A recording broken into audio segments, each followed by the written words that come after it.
Hola Marc, tu com a exalumne de la nostra escola i ara entrenador i monitor de menjador, què és el que et fa seguir vinculat amb la nostra escola i seguir venint i treballant amb nosaltres? Bé, com has dit, soc exalumne de l'escola, vaig venir de ben petit a I3,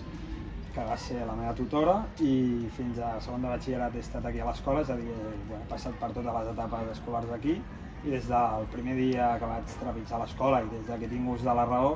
doncs m'he sentit estimat, m'he sentit valorat i m'he sentit important. Llavors ara estic a l'altra banda, ara ja no com a alumne, sinó com a monitor i com a entrenador. Intento seguir transmetent aquests valors i que es sentin part d'una família a tots els nens que passen i passaran per les meves mans.